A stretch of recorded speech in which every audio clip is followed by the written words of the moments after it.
All right, welcome back to the Speak Your Piece podcast. It's another Monday night podcast episode. My name is Ian McNaughton, Big E here. Pleased to be joined by SYP creator Scotty K. Scott, how's it going, bud? It's good. It's good. Busy with school, busy with hockey league, busy with life. It's just busy, What but it's what good. what's new? What's something interesting that's happened to you in the past week since we last recorded? The past week since I gambled at a casino Ooh, before. Yeah, I haven't told you that. what kind of gambling? Oh, I just played some blackjack. It's like Nice. because on with COVID now, it's like the virtual stuff. You can play like with a dealer, an actual dealer, but it was like a virtual thing. Anyways, it was It's a quite fun. virtual dealer? Yeah, it was weird. Oh, next time you're in Kelowna, we'll have to rip by the casino. But Hmm. anyways, yeah, I made $2.50. So I put in five. I Ooh. got 750 back. So I was pretty Ooh. happy. It was a good day. You don't think this is just that was just a one-time thing. You're not gonna become the full-on gambler. No, I think I'll do it very socially if I go with a Hmm. group. I think that would be when I would go. But I wouldn't go myself and go sit on a slots machine and like play for like an hour. Like not a chance. Is that the isn't there a casino across from Prospera in Well, Kelowna? that's where we went. Yeah. Yeah. Okay. Yeah. What's that one called again? It's chances. Chances. Okay. I feel like it was I know it as a different name, but that makes sense. It might have been called something different back when you were When I was frequenting the Okanagan more. yes, more than you are now. So Okay. but Just a reminder to listeners, I will be in Kelowna still on. It's still on right now for Super Bowl weekend, our UBCO takeover, February 11th to I think I'm leaving on the 14th. So watch out for some great content. We're going to watch Super Bowl. We're going to watch some Rockets. We're going to maybe go to a casino. maybe after the Rocket team. It's right there. Maybe. Convenient. That'd be cool. Yeah. I was going to say, are they wearing masks in the Okanagan? Is that a thing? That is still for the most part a thing. Hmm. Grocery stores, people are neglecting to wear masks, which was very not. I shouldn't say surprising is not the right word, but kind of like it's like I'm just like You're just disappointed. It's like just when your yeah, parent. It's like when your parents say they're not upset with you, they're disappointed in you. Like that hurts. At least that hurt me more when my yeah, parents would tell me they're more disappointed than upset. exactly. Yeah, it's like come on, like do your part. This Yeah. isn't going to go on for this. The lockdowns like they aren't going to go on for much longer. So it's yeah, but we'll see. Who knows? Who knows?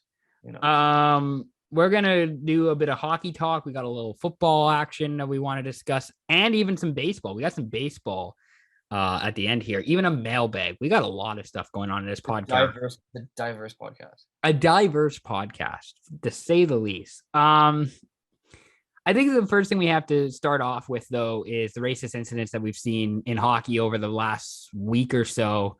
Um, Most notably, I guess, would be the Jordan Subban racial taunt in his ECHL game. Boko Amama receiving a racial gesture as well in an AHL game. Um, it I'm curious to know. I know what your thoughts are. I know what your reaction to this is. But what was your immediate just feeling when you saw these things happen this past week? My first thought, I just said, I was like, again. Like my thought was just like, again. That's it. Question mark X. Like again. Like I don't get it. I don't know what's gonna change it. Like to be honest, it's really unfortunate to see players of color of different ethnicities experience this treatment and harassment. It's terrible. It's truly terrible. And again, the whole hockey community has come around Subban and Imama and really helped kind of been there for them and supported them. And you can even see on TV now, all the advertisements are highly diverse and showing, which is great. Scotiabank's done a few really good advertisements, which I've been impressed with. And no, Bauer too is another notable one that it seems like yeah, they're trying to make an effort to increase diversity in hockey. 100%. And they part of their rebrand because they rebranded their logo and that was kind of included in their rebranding is to really make it a diverse company and they've clearly shown the efforts to do so, which is great. But no, it's like I said, I couldn't believe it happened again, and it's just terrible. One thing actually that came up that I saw that was very interesting. Um, it's Akeem Alou, obviously one of the spearheads of the Hockey Diversity Alliance, that has come up from these incidents based coming back from 2020. But he's obviously coined, like him and the alliance have coined the term "hockey's for everyone," along with several other companies and people involved. But he said, it's very interesting. He caught me by surprise. He said, "Let's make hockey for everyone," stating, like, kind of denoting the fact that hockey isn't for everyone yet, but there needs to be effort put in to make it for everyone. And that was something that was very interesting. He said in I think it was a Twitter message. So it was very, yeah, like I said, couldn't believe it. But I mean, we've had this conversation on the podcast before about being inclusive, being open, calling out bullshit when you see it. And that's what happened this week. And people called out the people doing these gestures. So I feel like we have to reiterate with that of just making sure that you are doing your part and that you are being a positive influence in your community, not just in hockey. Like, hockey is just one part of many communities that we are all involved with. But when I saw this past week, I just kind of got this deflating feeling of like, here we go again. Of like, we were like, it felt like, and for myself, it feels like there's been a real positive effort to make change, to do what's right in a hockey community, and to see not just one but two incidences like this was just deflating for myself. And I really feel for Amama and Subban, especially the Subban family, who, not just Jordan, but Malcolm and PK and their families, who have all done, I feel like, tremendous work to try and make hockey more inclusive, to try and make hockey more diverse. It's disappointing. It's just really disappointing. And at the same time, I am happy to see people step up, in support of Amama and Subban, to do what's right. But here's the thing. I think we know what the next steps are. Like, I think we know what needs to be done. It's just a matter of doing it.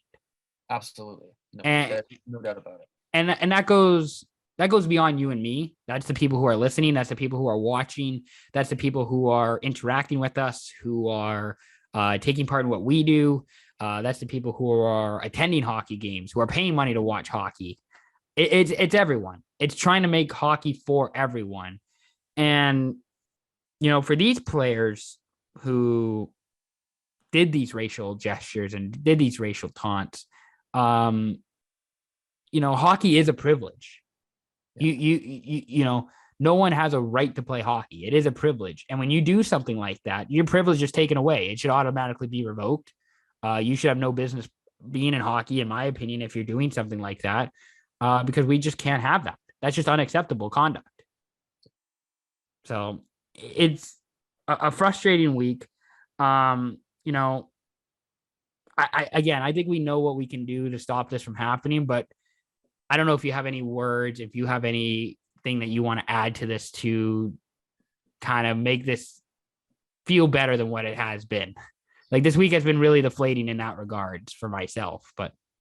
Yeah, and like I said off the top, I just couldn't believe it happened again. And you said it perfectly. Everything you said in the last minute was absolutely bang on. It was exactly what I was going to say. It's, yeah, like, again, very unfortunate circumstance. And it's hard to really express and put into words. It's kind of a, like my message to people that do these actions is do better. Like, what harassment and it can do to people. And again, although you may not see it in your privileged bubble, like, that's, it's reality. Some people just don't see these kinds of things. They don't see the harassment, discrimination that people have. But again, once you get to a certain place in the world, there's a certain amount of, you got to be better. You got to be, yeah, it's all I have to say is do better. And people know better. Like, I don't think people they should know better. They should know better. I don't think people are doing this by mistake. Like that's what I think. Like I don't think any of these incidences were by mistake. I think this is intentional stuff that we just can't have in a hockey community. It doesn't belong here. Not at all. And if you do think it belongs in hockey, well then take it somewhere else. Go do your own thing, because that's not what the rest of us want. No. And unfortunately, it just takes a few people to ruin it for the rest of us, especially people of color, BIPOC members who are trying to make a career in hockey. It can be really frustrating. So just do your part. Know your role, and know that what your actions and words, mean can do a lot to people. It can really have a positive influence if you decide to be a positive influence. That's absolutely. Yeah. Yep. Because we all know what we need to do. It's just a matter of doing it. Kind of like Akeem Alou says. Yep. So, 100%. With that being said, we're going to do a bit of NHL talk here. This agenda has not really worked out well for myself because I wanted to discuss the St. Louis Blues, who, as you're recording this, are just getting their ass kicked by the Calgary Flames. Not look good in Well, it looks good for the Flames, but not great. It's me doing a transition of like, well, actually, doing a 180. Are the Flames actually the team to beat in the West? And are the Flames actually the best team that we're not talking about? But it's what now 7-1 last I saw Flames Blues as we record. Yeah, that's the final. Not great. So with that being said, are the St. Louis Blues, outside of this result tonight against Calgary, because this was definitely, I think, a team that was on the second half of a back-to-back on the road. They were slow, and Matthew Tkachuk looks really good. The Flames look really good.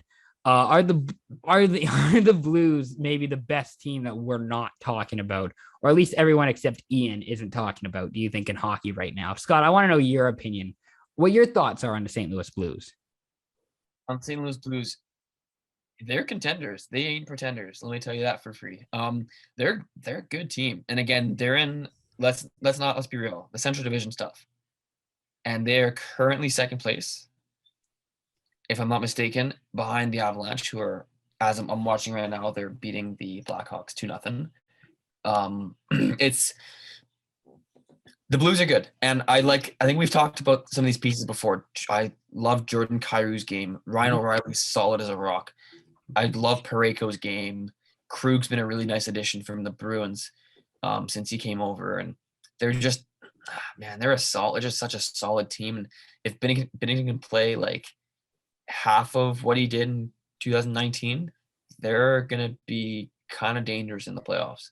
See, I want to throw that Binnington had a I don't know if he didn't have a great game. I'll say that tonight. Binnington did not have a great game. But outside, we said outside tonight, but yeah. Outside tonight. But there's a lot of people who are, almost champion Billy Husso as like somebody who should be getting more looks. And it's not surprising with the Blues, I find, considering not that they've been like a goalie market or, a goalie factory, but, this is a team that had Jake Allen in the past. This is a team who, has built up Jordan Binnington quite a bit in the few years that he's been with them. Even Ryan Miller, like I know Ryan Miller did not have going way back, he had that one run with the Blues, but he was okay with them. Like this is a team that has, some really good goalie farm building system. Like they know how to build a goalie. Yep. I think the thing with the Blues that I really want to get off my chest here is that we're not going to talk about them a whole lot between now and April or whenever the playoffs are. But when we get to the playoffs, that's when I'm really excited about the St. Louis Blues. That's when I'm really going to be like into it with this team. Well, that's the thing. They're a team built for the playoffs. And yes, although like a guy like Tarasenko, you don't think of him as a playoff player, but he is a bigger body and he can produce. Mm-hmm. And when he gets hot, he's arguably the best shooter in the league. Yeah. And like shooter, yeah, I would put him up there with Matthews. And I know like I'm assuming his trade request is still in with the Blues. Like he does, like he's, asked for a trade at the beginning of the season. I don't know if he still wants that trade now, but like this is a big team. Like this is a big team in how they play and how their size is big. And I think this is a team that people don't want to play against. Like this is the vibe I'm getting from St. Louis. Just this is a team you don't want to get in a 7-game series with. In terms of just if they get the hot absolutely not. And if they get the hot goalie, they have a really good defensive core. They have enough guys who can beat you, especially with the rise of Jordan Kyrou, as you mentioned, who's having a phenomenal year. This is a team that can, I think, really shock some people. Absolutely. No, and that's here. Let me read off their top 9 for you. Sure. So get this. So their first line's Braden Shen, Ryan O'Reilly, David Perron. Right? And we know Ryan O'Reilly. Like we were talking about the Blues without Ryan O'Reilly and how tremendous that guy is. Tremendous that guy is. You talked about Tarasenko's trade request. I think that's out the door now because he's playing with 3 of his Russian buddies, Pavel Buchnevich, Ivan Barbashev, and Tarasenko himself. How good of an acquisition was that at the beginning of in the offseason to get Pavel Buchnevich from the New York Rangers? They kind of stole him out of New York. Sammy Blaze fine, but he's no Buchnevich. And a 2nd-round pick, okay, but like Buchnevich, like you didn't give up a 1st-round pick for Buchnevich. No, that's the thing. Their third line: Brennan Saad, Robert Thomas, and Jordan Kyrou. That's going to be a fun playoff. Like that. Speaking of a line, I would not want to go against in the postseason. If Saad can get hot too, but like Robert Thomas, I really like Robert Thomas. And here's the thing with this is that matchups are like, who do you put against that third line? Because you got O'Reilly and Perron against. Well, you probably like who would you put your first pair against? Like find me a good like as good of a third line pair, a third forward line in the NHL is that one. It's hard it's hard to find a third line pair, a third line as good as that. That's why I just wanted to, talk about the Blues for a bit because I really like the Blues. I want to just get this out now in January before the Blues potentially go on a big run and, Ian's called a bandwagoner or a homer or whatever. Because I think that this team has a good chance as like a dark horse Stanley Cup contender. I think they're my dark horse cup contender right now, to be honest. Yeah. Like there's 4 or 5 like absolute favorites. I would put them at 6 at the top of my dark horse list, to be honest. They have 147 goals for this year, 116 against. That's a plus 31 differential, which is more than Vegas. That's more than Toronto. That's more than Tampa. It's the same as Pittsburgh, who's another team that we could really, go off about. It's more than the New York Rangers. Like this is what the Blues are bringing to the table, and I'm really excited to watch them come postseason time. I don't know if they'll make any moves at the deadline. Like I think this team as it is, they might go for depth, but I think this team as it is set up for the postseason run. Like I don't think they need to make any moves. I wouldn't, especially if they're rolling like they are. I wouldn't mess with that chemistry. Just keep the boys in the room and keep them going, and just kind of hope you get some good goaltending. Whether it is Binnington or Husso, whoever it might be. Yeah, that's the thing is that you got to get the hot goaltending. And as much as people love to shit on Binnington, listen, I feel like Binnington is the kind of guy who would just show up for the postseason. Like when the lights are really, truly on him, I feel like he will be destined to shine. It's kind of unfortunate last year in the first round matchup where they got, paired with Colorado, and the Blues did their very best to keep up with Colorado in that series. And by the end of like 45 minutes, you could just tell that they were just gassed. Like they just didn't have the 60 minutes stamina that the Avalanche did last year. I don't know if it's going to be different this year, but we'll see. We'll see what happens. The Blues might not even see Colorado till the second round anyways. Exactly. We'll get to that when that time comes. So another team I want to discuss here is the Montreal Canadiens. So last week, the Canadiens announced their new GM, Ken Hughes, player agent. He is Francophone, or not Francophone, excuse me. He's bilingual. He's not Francophone. He's from the Boston area, but he speaks French. And from what I gather, it's essentially Jeff Gordon, former Rangers GM, who's going to be calling the shots, but Hughes is going to have a say and he's going to have a voice in how things are done in Montreal. Sure. I'm curious to know what your thoughts are, because the Habs currently, as we record, have the fewest points in the league, the worst points percentage, the worst goal differential in the league. What would if you were the GM, if you were Kent Hughes or Jeff Gordon or whoever, what would your 5-year plan be with the Montreal Canadiens? 5-year plan? What's a 5-year plan? Like in a short, like in short, how would you build the Montreal Canadiens? Like, this is not the same team that went to the Stanley Cup Finals. I don't know who needs to hear that, but and let's all be honest, we all know they weren't the second best team in the NHL last year. Not a chance. No. It's funny. Like, it's, again, you put me on the spot here. It's hard to come up with a proper answer for this. Like, are you just like you're offloading to Foley? Are you offloading to Dvorak, Petrie? I don't know. It's really difficult. It's really hard when you lose your top defenseman and captain and your best and one of the best goalies in the world. Like, yeah, it's very difficult when that happens. Doesn't matter who you are. I don't care what team you are. And again, Price has been there for forever. Weber has been there for long enough to create a significant impact in Montreal and just be like such a steadying force for some of the younger guys that are there. And it's not like Suzuki and Caulfield can't carry a team. Not yet. They're close, but not yet. Suzuki's very good. Don't get me wrong. Same with Caulfield. Caulfield's had some up and downs, had a rough start, but he's gotten better as of late. They're just Montreal. I don't know. They kind of, like, I don't want to say it reminds me of like what happened with the Avalanche a couple years ago in 17-18 when they had good pieces. Yeah. And they just shit themselves. Like, they were just garbage that year. And then that's how they got McCarr. Mm-hmm. Right? Because they were terrible and they drafted McCarr 4th overall.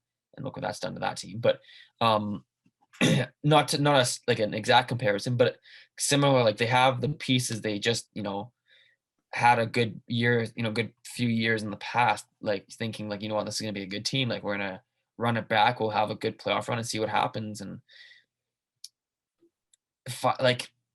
first thing you got to do is get your goalie back. And again, Price is getting older, which is also another complicated issue. And honestly, I don't know what Kent Hughes is going to do. To be honest, I wouldn't know where to start. So let me run you down some of the contract. I'm on Montreal's cap friendly right now. Sure. Let me run you down some of Montreal's contracts. So you have Josh Anderson. Yep. For 6 more. I mean, this year. So 5 years after this one at $5.5 million. He's 27. Yep. You have Mike Hoffman for 2 more years after this. He's 32 at $4.5 million. Yeah. Christian Dvorak, 3 more years after this at 4.45. Remember, they traded for him after the Kotkaniemi thing in the summer in September. Yep. They have Nick Suzuki with $7.875 million for the next 8 years after this. Yep. You got Jake Evans at 3 years after this for 1.7. That's a bargain. And then you got Jeff Petrie 3 years after this at 6.25. He's 34. David Savard, who they signed in the offseason, you got him for 3 more years after this for $3.5 million. Joel Armia is maybe my least favorite contract on this team, $3.4 million for the next 3 years. The one thing I'll give Montreal, and the other thing too, is that Ben Sherratt's name has been thrown around quite a bit in trade rumors leading up to the deadline here. I think Ben Sherratt's the number 1 trade bait guy on TSN's trade bait list. I'm pretty sure he's up there, or he's top 5 for sure. So Ben Sherratt, he's 30 years old. He's got an expiring contract. He's making $3.5 million this year. He has a modified no trade, so he has somewhat of a say as to where he's going. But that's just it with Montreal. Like, you don't really have like many guys. Like, in terms of guys with no trade clause, you have Josh Anderson, you have Jeff Petrie, you have Sherratt, you have Brendan Gallagher, who Gallagher is, got 5 years after this year at $6.5 million. Drouin, Joel Edmondson. Yeah, I feel like with this team, you kind of have to throw in the towel and go into a 3 or 4 year rebuild. You want to blow it all up. I think you kind of have to. Like, I don't think you're really like I just don't know in Montreal where to go out. Like, you have the prospects. Your prospects, I think, are fine. Sure. I just don't know if you have enough guys, and maybe I'm completely wrong here, and maybe you just need like a coaching change. Maybe that's all Montreal needs. Yeah. It is like having somebody other than Dominic Ducharme be their head coach. But I don't know, man. Like I said off my little bit, I don't know what he's gonna do, and maybe you're right. Maybe it is time to blow it up. And again, we saw in Vancouver not too recently ago what happened there, and as soon as Luongo and like they kind of started to blow it up when the Sedins were still there, but like even like in Anaheim a little bit, like they did start like an official rebuild. It wasn't ever a retool in Anaheim. It was more of yes, that is true. And the thing with Anaheim too is that nobody thought they'd be good this year. Agreed. Yep. Which I think that was kind of Montreal's problem last year. Not I think people thought they'd be better. It's expectations, right? Yeah. People thought they'd be better in the regular season, but they didn't think they'd get to the Stanley Cup Finals. So now you're kind of stuck between a rock and a hard place. Like, I think you're somewhere in between there if you're Montreal probably right now. Like, agreed. Yeah. You're probably like very middle ground. It's like, what do you want to do here? What's really the move? Do you kind of just like wait and bank on getting a good pick this year and hope that pick is? It's not. I don't think. Well, that's a whole other conversation. Shane Wright's stock has fallen, but yeah, that's another interesting thing we can talk about in a bit. But yeah, like with Montreal, I don't know, man. I think here's the thing. I think this team, when healthy, when everybody's back, is probably a wild card team. Shea Weber's probably not playing in the NHL again. That's kind of the vibe I got, is that he's not healthy enough to play in the NHL again on a regular basis. No. Carey Price, God, I hope he's doing okay. I hope he's fine, but who knows with him? Yeah. I just don't know with this team, man. I feel the vibe for me is just tear it down. Don't be a wild card team. Just be a rebuilder. Do it right. Rip it all apart. Build around Suzuki and Caulfield. I mean, you got guys like Mysek and Caden Gooley in your system. Yeah. Caulfield, I would even consider Caulfield still kind of a prospect. He's still like he's still young. Yeah. You got former Everett Silvertip, Gianni Fairbrother, in your system too. Like, I think I would probably just tear it down, start over again. Yeah. And build around Caulfield and Suzuki. And hell, maybe even, I don't know, maybe not Jake Evans because he's older than those guys, but like, I'd say Romanov for sure. Romanov, yeah, there you go. There's your D guy you build around. Caden Primo's not a bad goalie either. Keep him around. Yep. Like you said off the top, they have good pieces in Montreal. They're just bad luck, issues with injuries and losing captains and goalies, and it's just high expectations coming into this year after last year. Yeah, exactly. It's very interesting. It would have been interesting had Montreal won the cup. What would have happened? I think it might have been kind of the same, to be honest. But yeah, I don't think things really change if Montreal wins the cup. Nope. Like I don't think it's that different. No. Speaking of different, we'll go with speaking of different. I want to talk about the Canucks a little bit. Yeah. They got some new front office staff, including Emily Castonguay. Sounds right. I should really have got that name right. Emily Castonguay, who's been a player agent since 2016, a registered player agent with the NHLPA since 2016. Just announced today, Monday. Really interesting hire as the assistant general manager. The general manager conversation has been going on quite a bit in Vancouver ever since Jim Benning got fired and Jim Rutherford took over. And another name I want to throw out there, Rachel Dory, who's now a hockey analytics analyst for the Canucks. So I'm curious to know what you feel about this, how you feel about this, Scott, with the Canucks getting this, getting this, how do I put this? Getting this opportunity to put new people in charge in a front office, running a hockey team that we've never seen before. What are your thoughts about the Canucks taking this opportunity and taking advantage of this? I like it. Again, I've always been a believer. If you're the right person for the job, you're the right person for the job. Doesn't matter who you are. I don't care what you look like, who you are. Doesn't matter.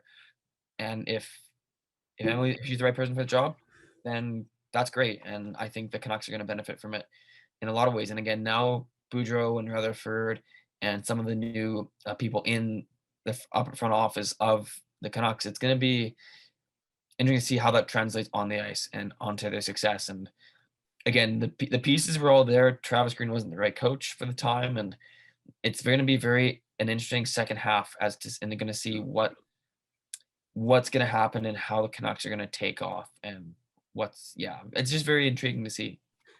I feel like with this team, it's different, obviously, yeah. But like anything that's new and different, it's going to take some getting used to. And I'm sure there's probably going to be people who are upset if this team doesn't win right away.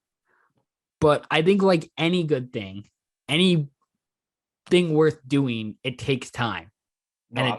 And it takes the right people. And that's certainly the vibe I'm getting from Vancouver, is that they feel like they're getting the right people. They're putting the right people in charge, and they're doing things the right way. They're not rushing it. They're not forcing it. They're giving real qualified people the opportunity to be a part of a front office staff. And I think that, should be noted in Vancouver, which, no doubt, for sure. Which, kudos to Jim Rutherford, GM, and kudos also to, Francesco Aquilini, who is also signing off on these deals as an owner. The owner does have some say in this, and if the owner, is going to be the forerunner in this, congratulations to him. Hopefully it all works well. Hopefully we see more of this in the NHL. And, I know there's going to be a lot of people who are going to be, criticizing both of the people that the Canucks hired, both of the women that they hired, because they're either unqualified or women shouldn't be in hockey or any of this bullshit.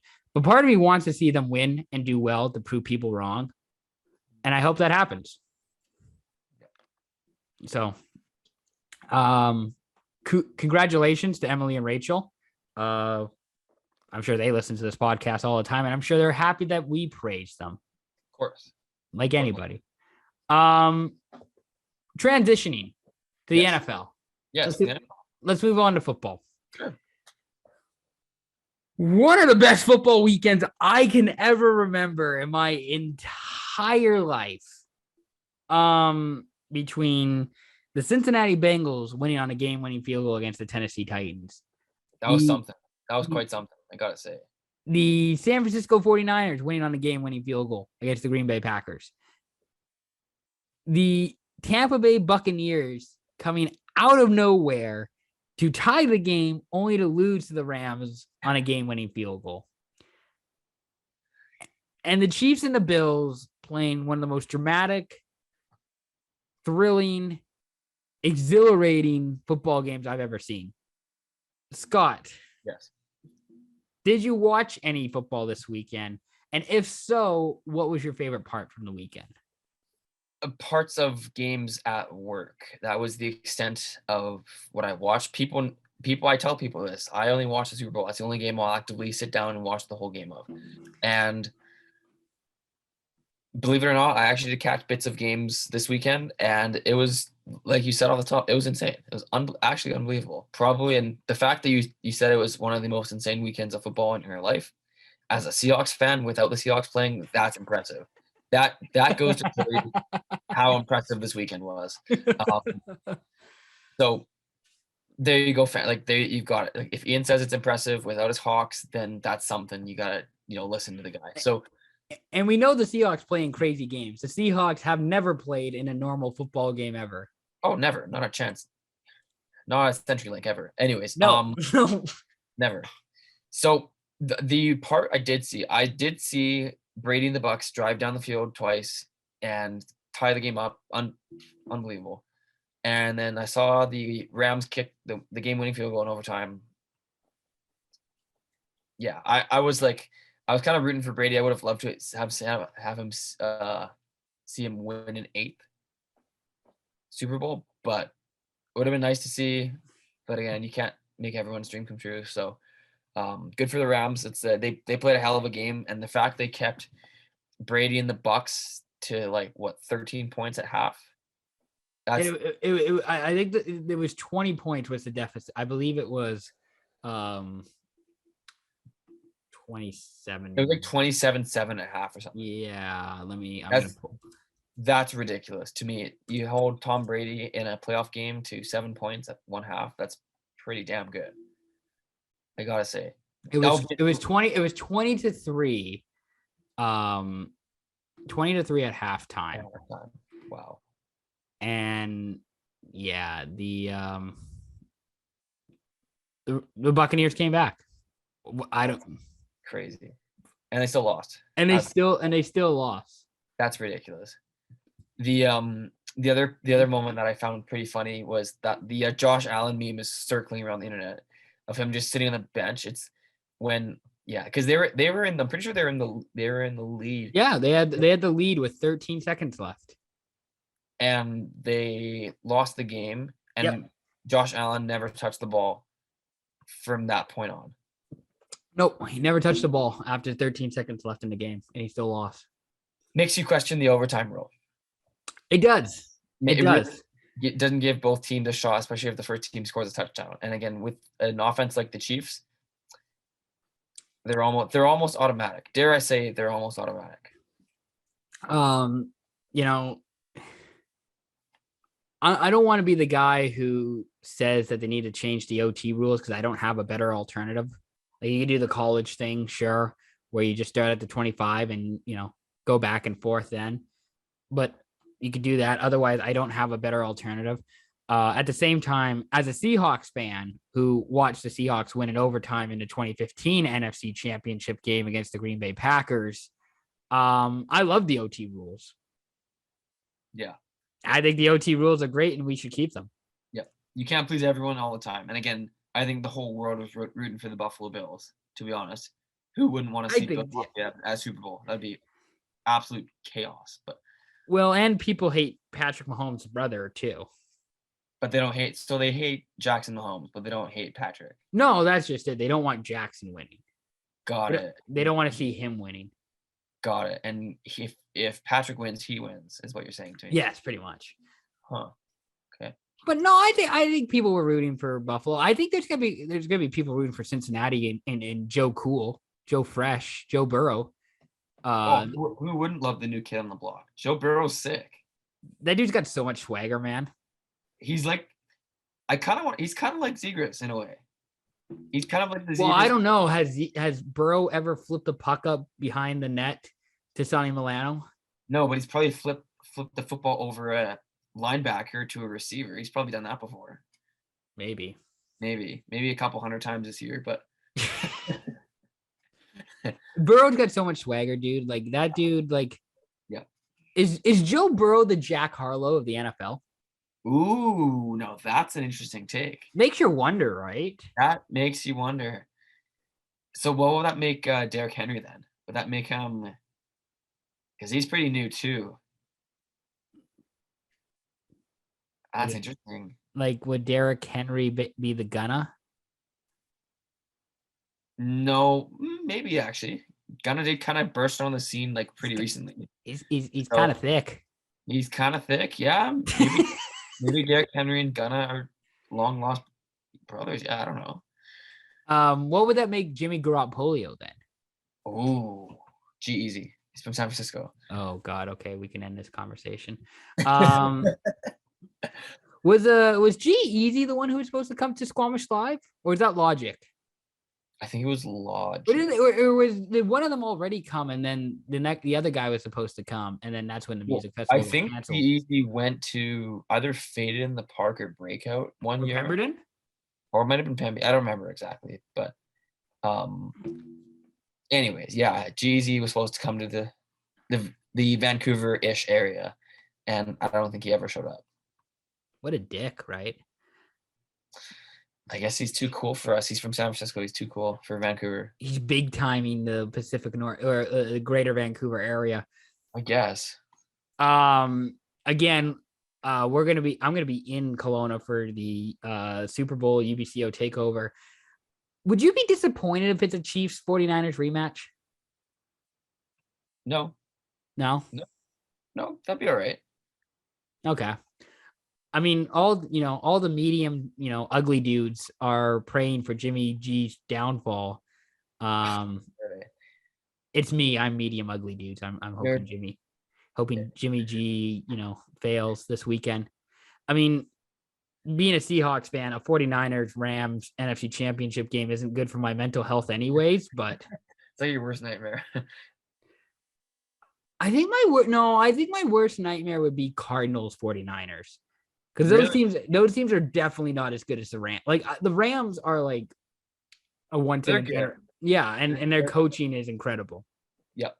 So Stafford's been very impressive this year. Stafford's been very impressive. So like I can root for Stafford, but like if the Cardinals were in, then I would probably just ignore the game. That one I wouldn't find that exciting. Any other football notes, hot takes you want to throw out there? Bengals Rams Super Bowl. Who says no? Ooh. I think the NFL's worst nightmare though is a Cincinnati San Francisco Super Bowl. I actually think it is. I would hate to see that, to be honest. Yeah. I would be okay 49ers Chiefs. I'd be okay Chiefs Rams. I'd be okay with Bengals Rams, but so you'd be okay. You'd be okay with the Chiefs 49ers rematch, but it's the Bengals 49ers that you would not be. Not about it. No. Okay. No, all right. We're gonna switch it over to some baseball now, in a segment we're gonna call the Hot Corner. Yes. Because did you play third base? I played shortstop and catcher and outfield. Yeah, I never played third base either, so that's why it's appropriately called the Hot Corner. We're gonna do some baseball talk here. So we're recording this on Monday night. The 2022 Baseball Hall of Fame ballots will be officially revealed Tuesday night. Basically, I think Scott and I, for like the next couple months, however long baseball's off, are just going to talk baseball, especially like late 90s, 2000s, 2010s baseball. Yeah. Maybe we'll do like redrafts. That would be cool. That'd be cool. So Scott and I are going to go through the 2022 it's BBW. It's the Baseball Writers Association of America. Their ballot for players who are on the ballot this year. And do you want to do like a top 10 of 10 players that you would put on your ballot, or do you just want to go through player by player? Let's go. Maybe let's go player by player. And okay. We'll give like a percentage that they're going to be in.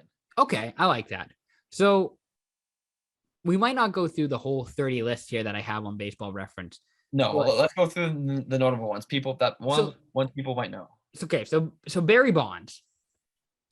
This is his 10th year. If you don't know, basically you have 10 years after you retire. You have 10 years of active eligibility to get in. And if you don't get in, then you're off the ballot and then you don't get elected. You could get elected in what is called the Golden Days Era Committee, where a bunch of old white men go back to the 60s and 70s and 50s even and look at players who batted 245 and then considered you a Hall of Famer. They might do that in 20, 30 years with Barry Bonds, but who knows? So Barry Bonds last year got 61.8% of the vote. You need at least 75% or more to get in. We all know Barry Bonds has 762 home runs. He has almost 2,000 ribbies, 1,996 RBIs, batting average of 298 career, 444 on base percentage. Obviously, there's the steroid controversy with Barry Bonds. If you go from like his rookie year photo with the Pittsburgh Pirates to the year he was, with the San Francisco Giants, on the streak, you can tell that he's, got some bigger biceps. Yeah, he put on some muscle. Well, he put on quite a bit of muscle. Quite a bit of muscle. Yeah. So Barry Bonds, and then I think this is more of a moral argument on if you think that Barry Bonds should be a Hall of Famer, yes or no, because of the steroid use. So I think if you're saying yes to Bonds being in the Hall of Fame, you're probably putting in Roger Clemens, and you're probably putting in A-Rod, who we'll talk about later. But I'm curious to know what your thoughts about Bonds, if he's a Hall of Famer or not. Based purely on his numbers, based purely on the impact on the game that he had outside of roids use, he's a surefire ballot Hall of Famer. He's probably going in his first year eligibility, if not for all the shit off the field. The ethical concerns of putting a guy who is on roids. Exactly. Like you can, like, again, it's kind of like the whole debate with Lance Armstrong is that he's arguably one of the greatest cyclists of all time, but because of his steroid use, all those accomplishments, all those achievements are kind of diminished, right? So it's a very, like you said, it's an ethical dilemma that it's, based, like I said, based on numbers alone, he is as elite gets. But man, I don't know. The fact he got 61% of votes last year says to me that there's a chance that he'll get it. Yeah. Right. And again, based on, and we talked pre-podcast, like they do give a little bit of bias towards 10th year eligible players, right? They'll give them an extra look or two, be like, you know what, maybe this guy deserves to get in. Like, maybe we'll look past the steroids because he put up such good numbers, albeit, and he had an impact on the Giants because he played for the Giants for a lot of his career. Well, and like, how fun would, like, baseball was really fun when he was chasing down the record, when he was chasing down the home run record. Like it was so fun and so exciting. Like checking Sports Center every day or going online and checking, like, oh, did Barry Bonds hit a home run today? Did he get a home run now? It's kind of like watching Ovechkin get the goals. It's kind of late. And again, it's fun, man. It's fun to see guys hit home runs. And again, he was hitting them out of what was called AT&T Park into McCovey Cove. Like it's every splash hit that he got, like, that was fun. That was exciting. Like that's the issue that you're stuck with Bonds, was like, use steroids. Steroids is cheating. But man, was the game fun when he was playing. Was it fun? And nothing like seeing a smooth swinging lefty like pump balls into the Cove at San Fran. And this is so fun. He's just such a great hitter. A beautiful swing. Yep. And this is the same dude who was getting walked when the bases were loaded in like extra inning games. Like that's how threatening he was. He had 2,558 walks in his career. The next highest on this list. So for reference, David Ortiz, Big Papi, who's also on this list, who also got walked a lot. Yes. Only got walked 1,319 times. That's absurd. That's almost double. Yeah. Just shows you how, again, he had such an impact on the game, and he like changed the way pitchers faced him. Went at haters. Exactly. Yeah, 100%. And again, now what we've seen when we've been alive, again, Bonds was kind of playing when we were very little, but from the era of him and Sosa and early A-Rod, McGuire and Griffey and like all those guys. Yeah, all those guys. The game's changed so much since then, and now this is kind of what the result of what we're seeing now is that all these absolute trucks that just destroy the baseball, they get pitched too differently because of it. Yeah. I'm going to say he doesn't get in. I think he's going to get about 70% of the vote. He'll get close. He's gonna get really Yeah. close. Yeah. I'm going to say he misses out. Okay. I don't know if I would include. I'm going to say I wouldn't include him because I'm going to stay on the right course with ethics here. Right. I'm going to throw it to A-Rod here. Let's do a little A-Rod talk. Sure. So 696 home runs, 2,086 RBIs, 380 on base percentage. He has one World Series title in his his career. Yep. 2009 with the Yankees, 14-time All-Star. A lot. Hated in Seattle. A 211 game suspension originally given to him for his for steroids, then reduced to 162 games. Here's the thing. I think the writers don't like Barry Bonds already. I think they hate A-Rod even more. Like, I don't see A-Rod getting into the whole. Maybe like we'll have this conversation differently in 10 years from now. But I don't. Again, A-Rod's eligible for 10 years now, starting now. Yeah. I don't think he gets in this year, but I think he will get in eventually. You know what? You know what also pisses me off about A-Rod? Not that he was a former Manor who decided to leave, but I sense some bias coming from this response. Well, so now in like post-playing career, right? Sure. A-Rod's doing like a bunch of different media things. Like he's been with Fox Sports. He's been on Shark Tank. Yeah. He's now doing Sunday Night Baseball. They just announced that he's going to be doing like fucking A-Rod cast, like a Manning cast, but for baseball. Right. This upcoming season with Michael Kay. A-Rod was never a likable person in his in his like, except for like his early playing career in Seattle, when it's like this is a young hotshot kid in the Pacific Northwest and that whole Manor scene, like that was different. But since he went, he cashed in, he went to Texas, started doing steroids, never had a likable personality. Jeter can attest to this. Yeah. And now all of a sudden in his post-playing career, we're all being forced to like Alex Rodriguez because of who he was as a baseball player. And it's like this dude, when he came back, was the most hated dude in baseball and was a scumbag. And now all of a sudden I have to like him? Yeah. It's, again, one of those things with Barry Bonds and Roger Clemens and Sosa and Mark McGwire and now A-Rod here. It's very, it is a big debate. And very interesting what voters are going to do. Like I said, I think he does get in eventually, but it's not going to be this year purely because of the off-field antics and some of the stuff that's happened. And it is too bad because all the hate aside, A-Rod's a hell of a baseball player. Yeah. I mean, not in the postseason though. No, fair enough. He has only one World Series and he played on a stacked Yankees team. Fine. Sometimes that's just how it happens, right? So it's,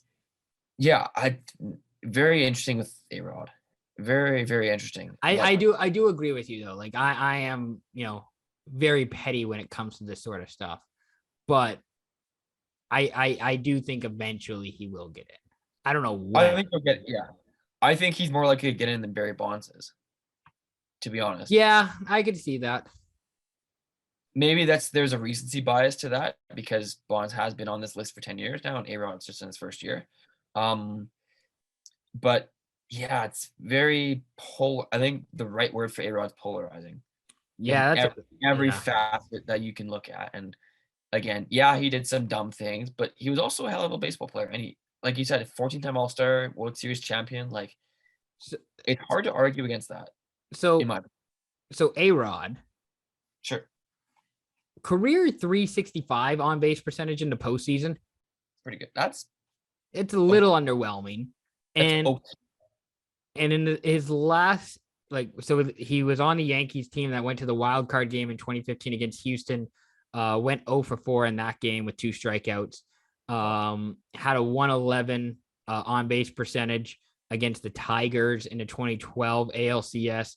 Had a 222 on base percentage and 18 plate appearances against the Orioles in the in that ALDS. This is later in his career though.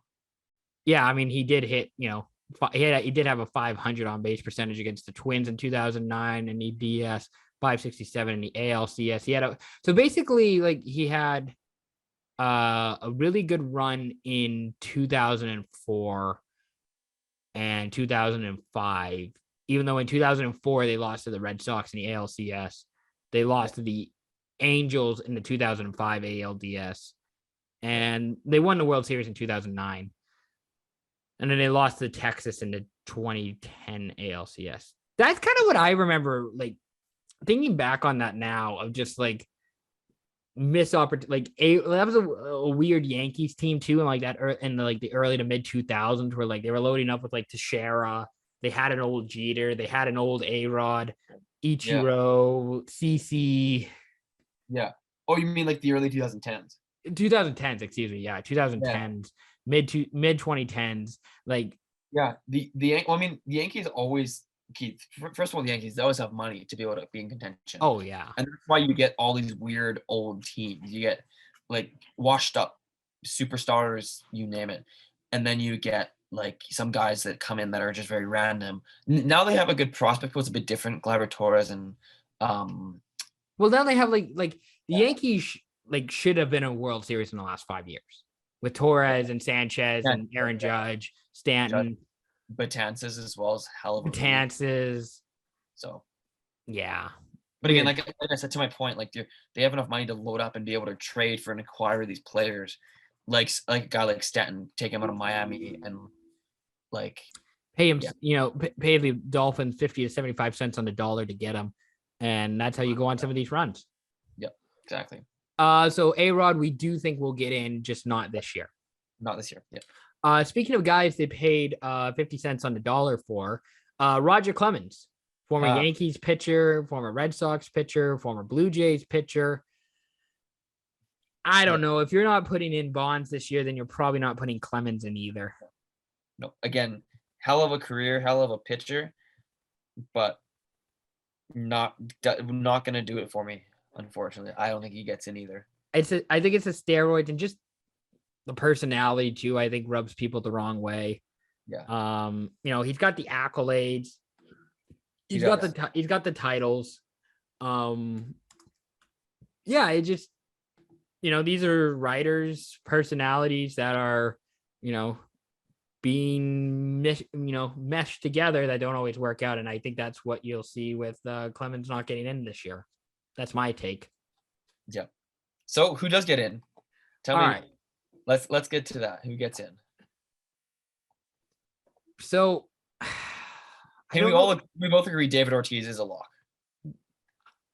I think he is. I feel like listen, you voted in Edgar 3 years ago. You voted in Edgar. So if you're putting Edgar in, you can put David Ortiz in. You can't have one without the other, because basically Edgar created the position for David Ortiz. Sure. Fair enough. And Ortiz ran with it. Yeah. Here's the thing. Martinez walked so Big Papi could run, even though Big Papi never ran in his entire career.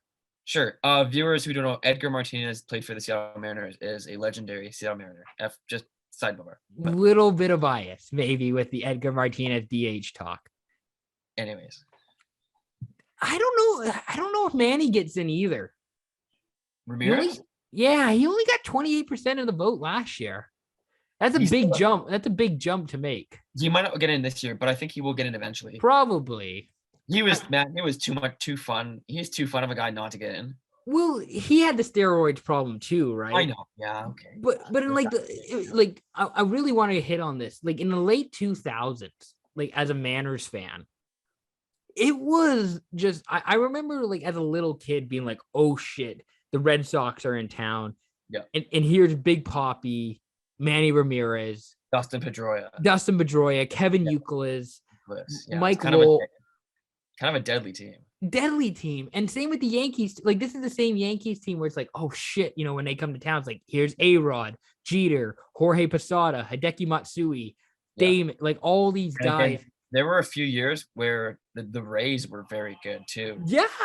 Right. And this is all in one division. The AL East is, okay, to be fair, always been stacked, but it's especially more so now the Jays are good, the Rays are still good, the Red Sox and Yankees are still the Red Sox and Yankees. The Orioles we know are shit now, but I'm surprised Buck Showalter isn't still managing the Orioles, but that's the impact that like Manny had.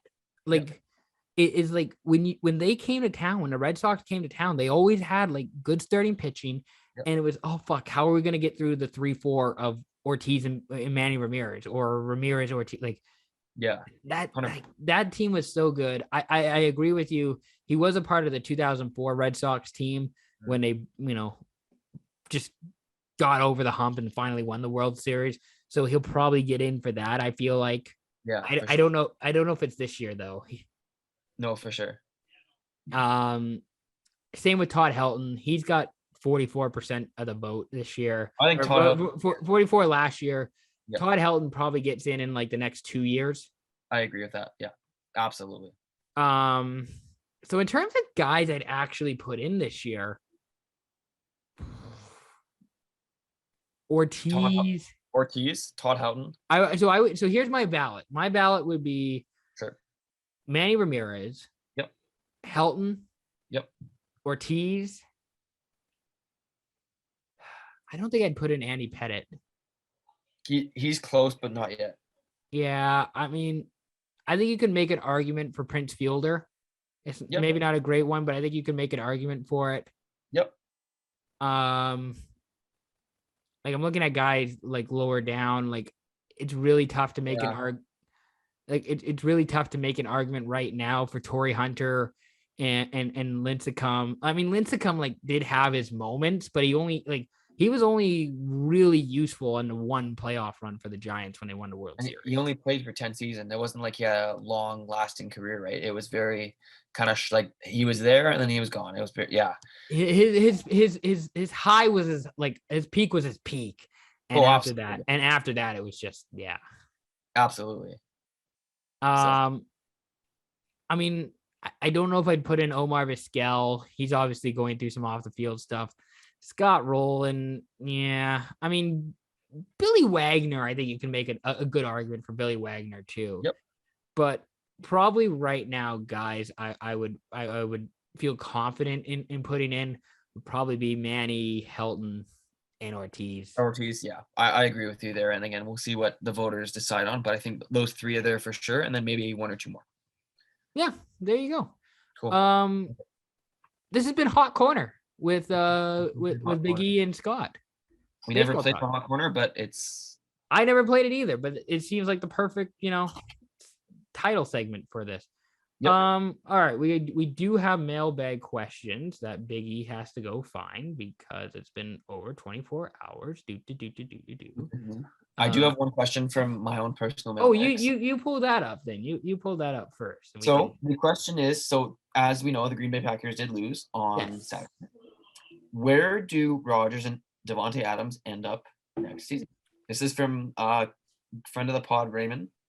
Oh, shout out Raymond. I don't know if they're going to be on the same team together next year. There isn't a better situation for Rodgers than Green Bay. Like, you're going to go to Denver? The only argument I think you can like make a valid argument for is Pittsburgh. That's the one team I think you can make a valid argument for. But whatever you have in Pittsburgh, you already have in Green Bay. Yeah. Okay. Except for maybe better wide receivers. This is assuming Ben Roethlisberger is retiring. He is. God willing that he's retiring. He better. Yes. Anyways, so okay. So Adams, I don't know what I can pull up his contract, but he I think is locked in with Green Bay. I don't know if he'd go with Rodgers wherever Rodgers is going. Yeah, that's a really. Oh, I guess he is a free agent after this year. He is a UFA. He is 30. I don't know if you want to tie your wagon to the Aaron Rodgers train after this past year. Yeah, I've lost a bit of respect for that guy for some of the stuff he's done. Not gonna lie. Yeah, he was awful on Jeopardy, wasn't he? So probably Devonte Adams. When in doubt, he might become a Seahawk. Hey, that'd be all right. I wouldn't mind that. Him and DK Metcalf on either side. And Tyler Lockett. Actually, Jacksonville might not actually be a bad play for Adams because he can be the number one receiver with Trevor Lawrence and whatever shitty offensive coach they decide to get. Or the Bengals. Put him in Cincinnati. Sure. Just start naming teams, Scott. Name all the NFL teams, and that's who Devonte Adams. Do you remember that Jay and Dan segment like many years ago when they were doing like Matt Sundin rumors? And it's like, we can report that Matt Sundin will go to one of the 30 NHL teams. And that's what I think you're here for. It's like I can report that Devonte Adams will go to one of the 30 NFL teams. Yeah. Yeah. Well, he won't go back to Green Bay, or he might. He might. We'll see. Anyways, that's a good question, by the way. I like that question. That was a good question. We have 4 questions in the mailbag. Very nice. First from a friend of the pod, Aiden. Was KC Buffalo the game of the year? And the easy answer is yes. That might be the game of my life that I just watched. Like just the incredible here's the thing. Don't let a girl tell you that 13 seconds is not enough, because 13 seconds is more than enough time. That's all I'm saying. 13 seconds, more than enough to do whatever you need to get done. If you say so, it must be right. Patrick Mahomes knows. Patrick Mahomes knows that 13 seconds is enough. But there were timeouts there, no. Oh yeah, they had like 2 timeouts. So like, okay, 13 seconds and 2 timeouts is more than enough to get done whatever you need. I guess. I'd like to know how much like real time that actually is, because all the dudes are saying like, 13 seconds isn't enough. Ask Patrick Mahomes. But in real time, that's like what, 5 minutes? Well, it's like the NBA, like the last minute of the game takes 10 minutes. SYP creator Kevin asked, do you know what you don't know? And I hate this question because this is this philosophical bullshit that I hate in university that they ask me all the time. And to which I just said, I don't know. Sure. It's a good hey, that's an answer. Do you know what you don't know? You don't. I'm not that critical of a thinker, not for that sort of shit. Fair enough. I'll let Kevin know you said that. Kevin's probably listening. Kevin's a diehard SYP fan. He would listen to this. He would listen. Do you know what you don't know? Yeah. No, I don't know. Exactly.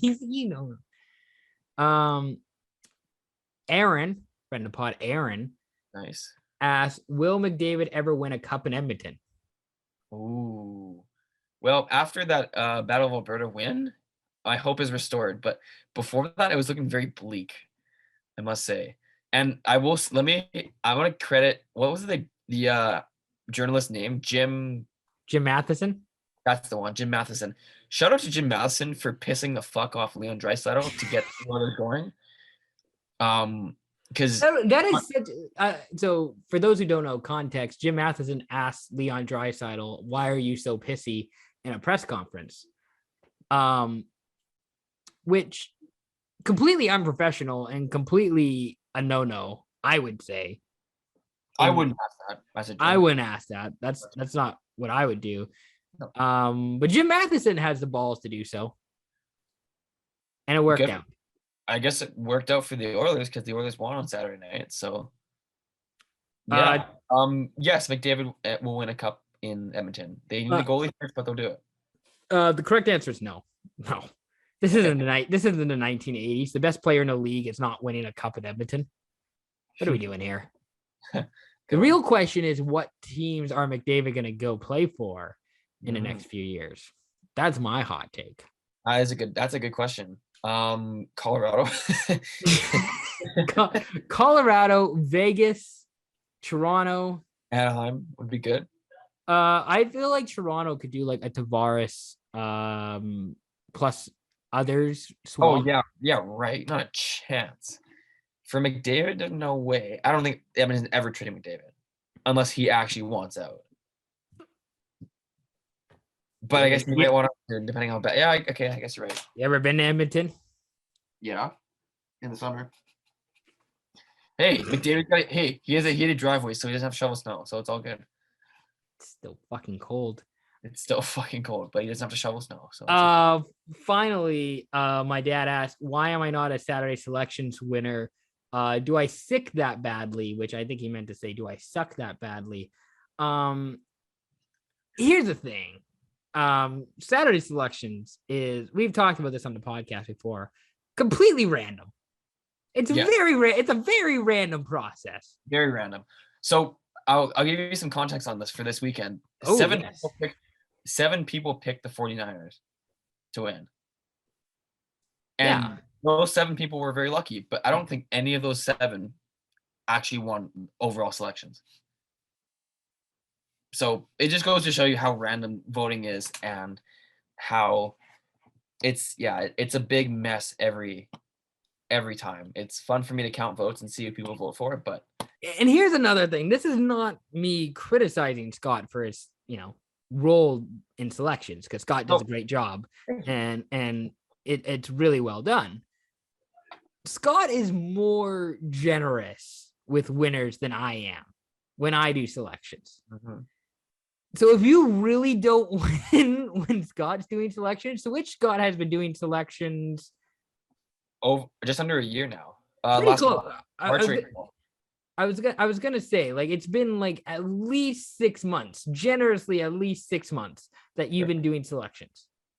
Sure. And if you're not winning when Scott's doing selections, outside of like the 1 or 2 times I've done it, but if you're not winning when Scott's doing selections, you really do suck. That's my honest hot take about selections. And if you don't win, then you do suck. So you're saying you suck because you haven't won since I've started doing selections. This whole argument blew up in your face. So way to go. Yes, I do suck. I'm willing to admit my failures as an individual. I do suck at this. I'll also provide context. Ian also doesn't vote every weekend. I want other people winning. It doesn't do anything unless we're doing like a WWE heel thing where like, oh, Mr. McMahon won SummerSlam. It's like exactly. I won 2 weeks in a row 1 week, and ever since then, if I've won, I don't count my vote. I don't put it on the social media. I don't need to. Yeah, it's not a brag. Nope. And some weekends I will. Like I will for Super Bowl. Oh fuck yeah, of course. If you win Super Bowl weekend selections, you're an ultimate god. You're elite. You're P. You're P. If you're winning Super Bowl selections, you're P. Yeah. So stay tuned for that. We'll have at least 10 games that weekend. Oh God, that's gonna be fucking epic. Yeah. For me. No, I'll do them too. Okay, no, but I'm saying I gotta count the votes, buddy. I can do it too. Okay. Do you count them out by hand, or do you like I do Excel spreadsheets? Yeah, I do Excel spreadsheet too. Okay. That accounting 12 class is really coming in handy when doing Saturday selections with the Excel spreadsheet. Of course. No, of course. That's the podcast. I don't have anything else. This has been a really great episode. Scott, do you want to end it on anything? Shout out Team Blue in the KJRHL. We had a short. Oh hell yeah! We had a short bench. We had 6 forwards and 4 defensemen against a full roster on Team Red, and we kind of put them to bed. It was an epic game. Shout out to my roommate, Mr. Gabe Krasnowski. He was lights out defensively, looking like Paul Coffey of old. He looks like Lanny McDonald, though. That's the thing. He's got let me tell you, he's got the muzzy for Lanny McDonald. So go check out his Instagram if you want to see his muzzy. It's epic. It is quite epic, actually. I'm very jealous of it. I can't go on like that. So you had a bunch of players in COVID protocol this weekend. We had one of them was in COVID protocols, actually. Yeah. We had one in protocol, and this person is out of protocols today, and we will see him back next week. Hell yeah. So, hell yeah. Exactly. That's cool. Yes. How are you in the standings? We are first place. We are 7-2-1 with a plus 21 goal differential. How excited are you for you post Super Bowl? KJ RHL. Oh, it'll be great. Oh, it'll be great. Yeah, I'm very excited. Yeah. We get the early game that day, so I can come home and study. And what time is that at? Game's at 9:45, so pack the barn. In the morning. PM, no PM. After it's after. Oh, okay. Yeah, it's after the game. Yeah. So Big E is going to be drunk scorekeeping like he did 2 years ago. Yeah. Hell yeah. Yes. Cannot wait to see it. Yeah. I don't know if I have over under 5-6 thrown on the ice for a bad call from the ref. I'm going to definitely throw a trash can. I hope it's empty first. I'm going to dump the trash in another trash can and then throw that trash can. And then the empty one on the ice. Yeah. You're fucking blowing this. It's like, sir, this is a rec hockey game. Please leave. Then you get security and 2 refs for that game. Just to deal with this guy. That's gonna be exciting. I don't know if I have anybody I want to shout out or promote here. But yeah, I mean, basically, I'm coming up to Kelowna for the Super Bowl weekend. I'm gonna be in the States this weekend covering Silvertips games. We have 3 and 3s for the next 2 weekends. So we got 3. Oh, so you're a busy guy. Hey, it's tough when you're a wanted man. Am I right? Yeah, of course. And then I don't know if you know, but I'm going to Climate Pledge Arena on February 26th. Very cool. For the Silvertips D-Birds game. Oh, that's right. That's right. That's a Thunderbirds home game in Climate Pledge. Well, yeah, and it used to be Key Arena. Yeah, of course, yeah. And I don't know if I've told this story on a podcast, but the last time I saw an Everett-Seattle game at Key Arena, do you know Stevens Pass? Yes, of course. So we went skiing at Stevens Pass, my dad and I, like during the day. Yep. Before the hockey game. But my dad was late picking me up because I was in ski school. Right. And my dad was late picking me up, and I'm like, this is weird. My dad doesn't usually take this long. And he came down the mountain with only one ski on. As it turns out, he lost his ski on a crash. Like he I think he fell and he lost the ski. No way. So he came down with one ski as we were going to go to this T-Birds, I think Everett. It might not have been. I think it was Everett at Key Arena. Yeah. And like any real dad, we went back up there later in the summer in like mid-July because my dad's like, I'm going to find this ski. So we hiked up Stevens Pass. No way. Did you find it? No, we didn't. We drove to Stevens Pass, hiked up the mountain to not find a ski. Did he check lost and found? He did. Wow. We never found a ski. Never found it. Holy shit. That's crazy. So that's my story of before going to seeing a Thunderbirds game at Key Arena, but my dad losing a ski. And of course, like any true dad, he's like mumbling and like cursing under his breath as he's driving home, like fucking bullshit. And you're what, 7 years old, 8 years old? 7 or 8, just watching Miracle on DVD in the back seat, like not thinking anything of it. Like, oh, we're going to a hockey game. This is great. I love this. My dad's just like, fucking bullshit. I hate losing my ski. This day sucks. I hate this. God damn it. I could just picture your dad saying that kind of thing right now. It's pretty funny. It's no wonder where I get my potty mouth from. Yep. Yeah, of course. Anyways, that's the podcast. Big shout out to Scott for taking the time to do this. Again, we're doing episodes every Monday recording, so they're usually out midnight Tuesday, Monday night. We'll be back again next week. Stay tuned. Peace out.